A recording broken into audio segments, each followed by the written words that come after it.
Il fut un temps où l'on ne concevait le tourisme au Maroc que par les circuits des villes impériales, Marrakech, et par le balnéaire avec Agadir. De plus en plus, nous nous orientons vers des nouvelles demandes de produits touristiques, de niche, plus marquées par le besoin de contact humain et la recherche de l'identité.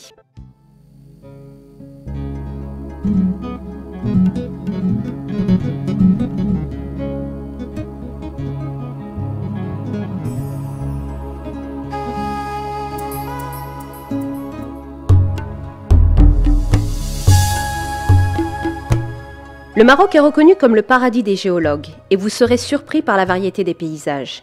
Les géologues les appellent géosites ou géomorphosites. Vous serez étonné par ce paradoxe entre monde rural et modernité, par ce bouillonnement d'adaptation, une architecture marquée et différenciée par le nombre des chantiers en cours. Vous serez épaté par cette diversité insoupçonnée des espaces et des couleurs, par la diversité et l'identité des populations citadines, comme rurales. C'est bien dans les régions de l'Anti-Atlas, du Djebel Bani, du Dra et de l'arrière-pays du sous-Sahara atlantique que vous trouverez les contrastes les plus frappants.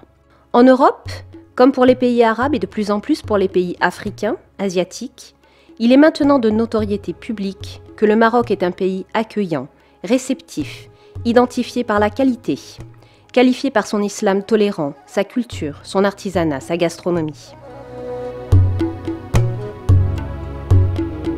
Il en sera de même par la qualité et diversité de ses hébergements touristiques, avec les resorts, hôtels de luxe, maisons d'hôtes, gîtes ruraux de montagne, ses écologes au dessert, par la diversité des offres touristiques, avec le tourisme citadin, celui d'affaires, le MICE, ceux de loisirs, celui culturel et de nature. Qu'il soit golfique, sportif, de niche avec les rallyes, les marathons, ses festivals de la musique, celui des Alizés, celui de la tolérance, celui du Festival des musiques sacrées de Fès. Qu'il s'agisse de toutes ces offres nées de l'originalité des acteurs qui les animent, pour ce que sont les sports de glisse, que ce soit avec le parachutisme, le surf, le kitesurf, et tout différemment, pour ce que sont les randonnées, les rallyes, les méharées. Vous avez également les niches spécifiques du tourisme de montagne, du désert et celles des rencontres au désert avec les oasis.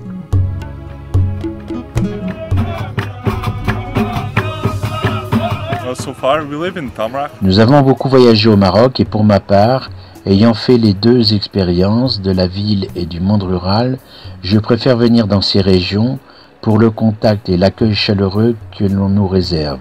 Il me semble que cela est beaucoup plus véridique et authentique dans ces régions.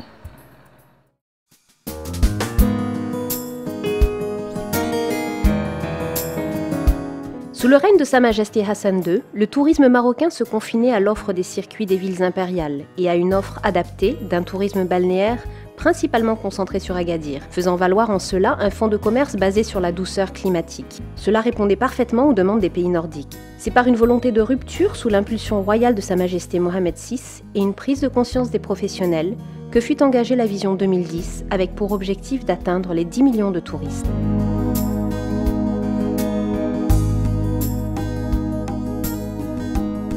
Était ainsi programmé un dispositif de promotion renforcé et professionnalisé, un ciel libéralisé avec l'Open Sky, un système de formation dynamisé, une forte dynamique d'investissement, les premiers jalons d'une nouvelle gouvernance avec la modernisation de l'Office national marocain du tourisme, l'ONMT, la création par le ministère du Tourisme de la SMIT, Société marocaine d'ingénierie touristique, et de celle des CRT, les conseils régionaux du tourisme, de l'Observatoire du tourisme. Était aussi programmée la tenue annuelle des Assises du tourisme, pour effectuer avec les professionnels le bilan des réalisations et ainsi débattre des priorités à venir. Les profondes et rapides transformations du pays pendant cette période, mais aussi ce bouleversement fondé sur la vision 2010, et les opportunités offertes par les nouvelles tendances d'un tourisme mondial en progression, permettaient de nourrir de grandes ambitions pour la nouvelle décennie 2010-2020.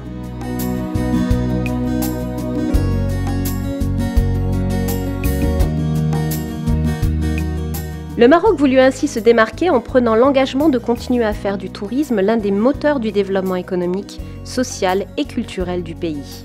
Il prit ainsi en compte la mise en exergue de l'authenticité, de sa diversité ainsi que la qualité en développant une culture du service et une offre convaincante d'animation. Il en était de même pour ce qu'était la durabilité en mettant le développement durable au cœur de ses ambitions. Il s'agissait en cela de mettre en valeur toutes ces ressources marocaines qui ont été historiquement préservées, disposant ainsi, à cet égard, d'un réel et considérable potentiel de différenciation dans un environnement prospectif très concurrentiel. Le Maroc pourrait être parmi les 20 premières destinations mondiales en matière de tourisme et également une destination de référence en matière de tourisme durable. Durant les 3 dernières années, l'ambition marocaine était ainsi formulée en 2020. Le Maroc ferait partie des 20 plus grandes destinations mondiales et s'imposerait comme une référence du pourtour méditerranéen en matière de développement durable, avec pour objectif de doubler la taille du secteur.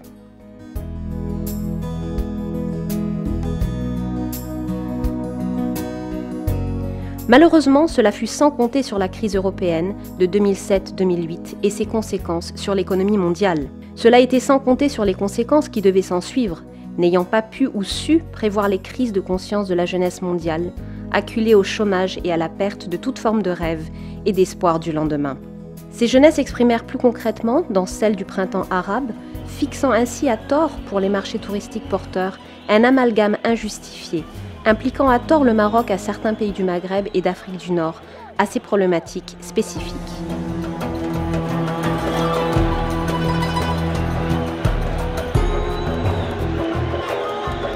Dernière, c'est une journée de très forte tension en Égypte. Un nouvel appel à des manifestations massives au Caire. Par malchance, il vint s'ajouter à cela, montant crescendo, les déstabilisations politiques proche-orientales. Les images rapportées en boucle par les médias occidentaux sur les turbulences géopolitiques méditerranéennes, africaines, avec celles du Sahel dans les pays émetteurs, affectèrent tout particulièrement la France, marché principal du Maroc. Certains avaient l'habitude d'aller dans des pays du sud de la Méditerranée et là, ils y ont renoncé. Des déclarations non ciblées du ministère des Affaires étrangères françaises qui ne différenciaient pas en premier temps le Maroc des autres pays à risque, mais aussi les déclarations relatives aux attentats de Charlie Hebdo, des attentats en Tunisie, puis celles des attentats de Paris en novembre 2015. Le Maroc est pour la France un partenaire clé. Le tout ajouté aux déclarations orientées de partis se définissant mondialistes et de plus en plus radicalisées, à celles relatives à l'islamophobie, à la volonté du devoir d'information et de transparence de la part du ministère de l'Intérieur du Maroc, cherchant par la transparence de l'information à faire valoir la sécurité régnante au Maroc.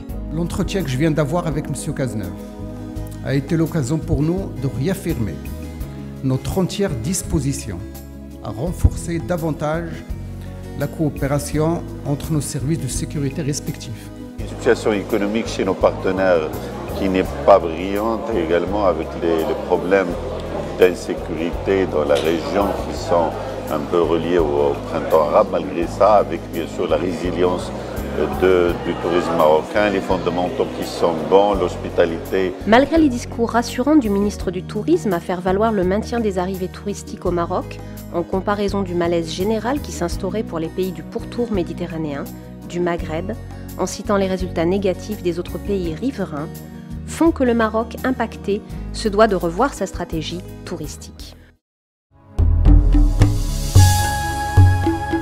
Le droit aux vacances des Marocains, le soutien d'une économie touristique employant plus de 500 000 emplois directs et 750 000 emplois indirects, représentant 8% du PIB marocain, nous invite et nous oblige dans l'urgence à développer de nouvelles formes d'activités touristiques, devant répondre aux besoins d'un tourisme interne. Cette réalité nous interpelle pour chercher des palliatifs à des crises répétitives et nous oblige de trouver les moyens d'asseoir cette industrie sur les fondements qui lui sont propres. Le tourisme doit répondre par les diversités, originalités, identités, non seulement à des besoins nouveaux, mais précisément aux critères d'une demande mondiale croissante, représentant jusqu'à 47% des marchés. Les tendances d'un tourisme nature, d'un tourisme culturel, axé vers la rencontre de l'autre. Je connais Brahim depuis bientôt maintenant 2 ans. Il y a une chaleur humaine qui règne dans cette palmeraie. Il y a un amour entre les habitants. Il y a un accueil qui est extraordinaire. Cette situation appelle, tout en préservant les acquis, à répondre à ces nouvelles demandes en offrant une formulation claire de niche touristique qui, jusqu'à ce jour, était offerte plus précisément dans les pays du Proche-Orient, des pays méditerranéens et sahéliens. Nous avons en cela à faire valoir la stabilité et exception marocaine. Je pense qu'aujourd'hui au Maroc, il y a beaucoup d'initiatives touristiques au Maroc et surtout dans le sud du royaume, dans la région du Souss Massadra, du Jebel Bani, Guelmim et Tata. Il y a là un véritable potentiel. Je suis content que mon projet ait été consacré à l'échelon mondial, mais si cela est une consécration pour moi, ça l'est aussi pour tout le travail qui se fait au sud Maroc et au Maroc d'une façon globale. J'aime beaucoup me retrouver en famille dans ce genre d'espace et avons pris l'habitude d'y revenir pour le plaisir et l'ambiance. De passer de l'agriculture au tourisme, ce n'est pas facile, mais je faisais avec les agences des hôteliers la délégation du tourisme. Ils sont venus nous visiter, ils nous ont aidés pour définir les aménagements. L'important, c'est que l'on ait un beau site, on a choisi de travailler et nous classer dans le tourisme rural et traditionnel. En cela, l'arrière-pays du Sous-Sahara Atlantique, de l'Anti-Atlas et du Jebel Bani présente les potentiels nécessaires pour répondre aux besoins d'un marché interne marocain, pour répondre à ses demandes internationales, permettant de diversifier et adapter le parc d'hôteliers et les solutions existantes, tout en prenant conscience de la nécessité de répondre aux besoins croissants d'une mise en place d'une économie sociétale adaptée à ces territoires et permettant de freiner l'exode rural.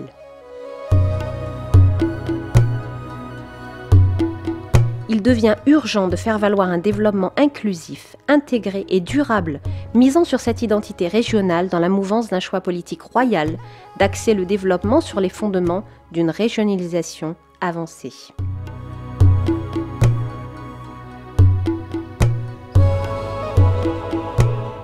Je suis la responsable de Darin Fian. Je suis venue en 2001 et j'ai fait les travaux de la Casbah. Après, on a redémarré en 2003 avec l'accueil des clients. Jusqu'à maintenant, 15 années de travail à Tata.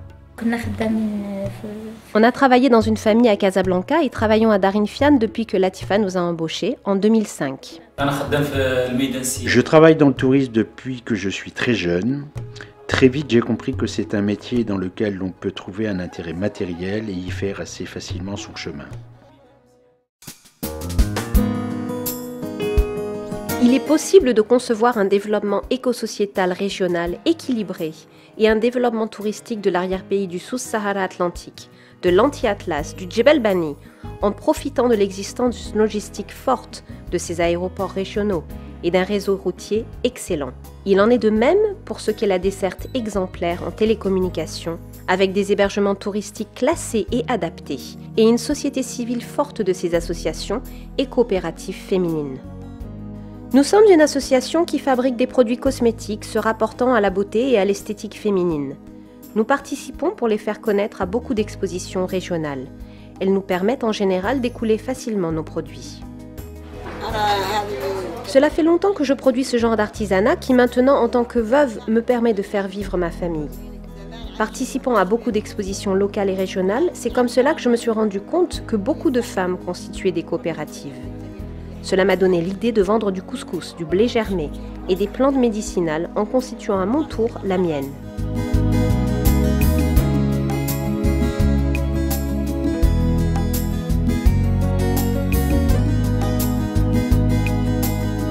Nous pouvons ainsi prendre en compte d'une démarche sociétale du plan Maroc vert et de celles qui ont déjà été entamées, avec un développement des palmeraies, un développement des cultures vivrières, un développement des produits du terroir.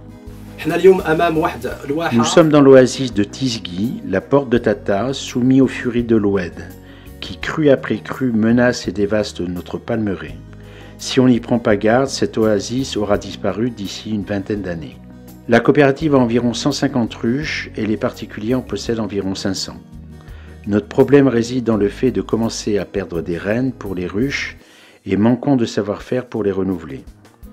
Par ailleurs, avec le changement climatique, nous devons maintenant trouver des solutions, car nos vallées ne suffisent pas pour nourrir les abeilles toute l'année. Il nous faudrait pouvoir faire de la transhumance des ruches pour y remédier.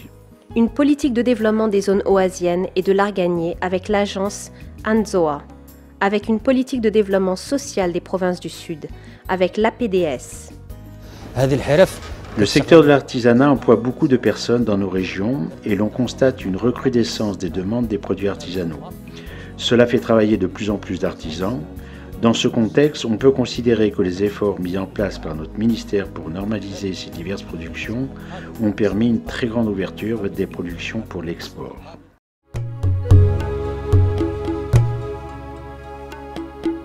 Grâce à leur diversité géologique, archéologique, architecturale, patrimoniale, matérielle et immatérielle, avec une diversité de leurs paysages, d'une faune et d'une flore, par leur passé historique, ces territoires répondent parfaitement aux possibilités de développement d'un tourisme porteur, se définissant inclusif, intégré, rural et durable. C'est un site archéologique et de gravure rupestre qui s'appelle Tiunziwin de Umlaleg, à côté de Aka, près de Tata. Pourquoi Tiunziwin? Parce que l'on a ici deux petites montagnes qui s'appellent Taounza. Taouza, en berbère, c'est le Xa. Le Maroc a besoin de s'appuyer sur des niches évolutives et interprétables par la population, telles que le géo-éco-agrotourisme avec les cultures vivrières, l'apiculture, en partage avec les coopératives féminines et les artisans. De mon temps, en tant que malémine, nous avions à charge de former nos apprentis. Avec le temps, ils pouvaient ainsi le devenir eux-mêmes. À présent, le ministère a mis en place des formations continues permettant la relève. Une nouvelle génération de jeunes artisans saura ainsi apporter un renouveau. Nous sommes fiers des résultats déjà obtenus et sommes certains qu'ils seront à la fois préservés et renouvelés toutes nos formes d'artisanat. Le CRT de Galmim, avec les soutiens de l'ONMT et du Conseil régional, y a largement contribué, avec un ensemble d'actions ciblées depuis une dizaine d'années. Le CRT de Galmim-Esmara a su mettre en valeur les potentiels, sites et hébergements touristiques de ces provinces en mettant en place une signalisation routière, en publiant des revues et guides touristiques qui, publiés à raison de 10 000 exemplaires, ont été distribués gratuitement, aussi bien sur le plan national qu'à l'occasion des salons européens ou à l'international.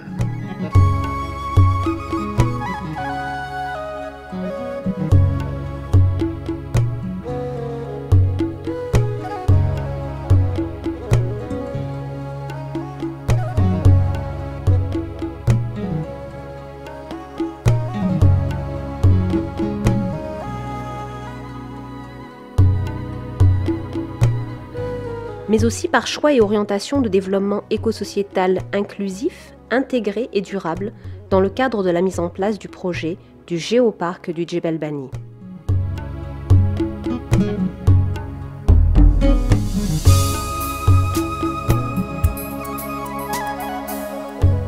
Il a été défini en cela de s'appuyer sur la société civile, les coopératives féminines, sur des actions de formation, de développer l'écotourisme, le tourisme scientifique, le tourisme durable et rural en créant un réseau de tourisme durable.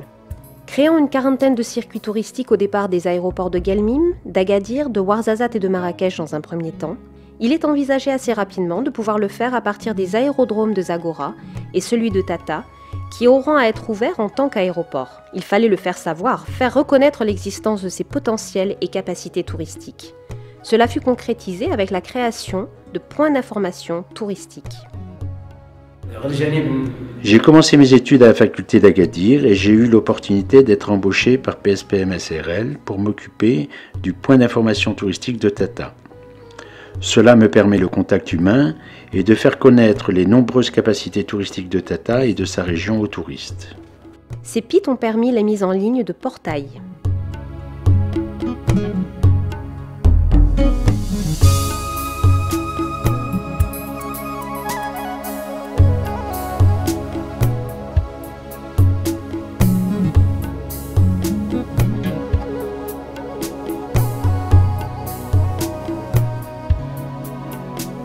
Notre mission consiste à récupérer toutes les données, les informations concernant toutes les régions du Sud-Maroc pour faire valoir toutes les richesses qu'on a au Sud, à savoir le patrimoine naturel, géologique, culturel, immatériel, ainsi sans oublier les sciences de la terre et de la géologie à travers les sites géologiques, à travers les gravures rupestres. Fort de la reconnaissance de la communication que notre CRT a mis en place et de l'innovation dans la recherche de nouveaux produits adaptés aux évolutions et besoins sociétaux à la fois à la modernisation et transformation de la société marocaine, mais également des besoins exprimés par les familles marocaines et des demandes se confirmant sur le plan international, nous avons, en tant que Conseil régional de tourisme de la région Guelmim-Ouadhnoun, opté pour nous investir vers les possibilités offertes par le projet du géoparc du Jebel Bani. Tout cela est rendu possible parce que le géoparc du Jebel Bani répond aux demandes et besoins des populations, aux besoins de stabilité sociale et de solutions locales et régionales adaptées, et par des actions coordonnées avec les mises en place de la régionalisation avancée. Son concept prend en compte le respect culturel des actions de restauration et réhabilitation du patrimoine ancien. Avec l'utilisation des nouvelles technologies, il a été pris en compte de définir le lien nécessaire entre tradition et modernité et le respect de l'identité régionale inclusive, intégrée et durable. Ce projet et cette volonté d'expérience définit en cela la possibilité d'être applicable à d'autres régions du Maroc.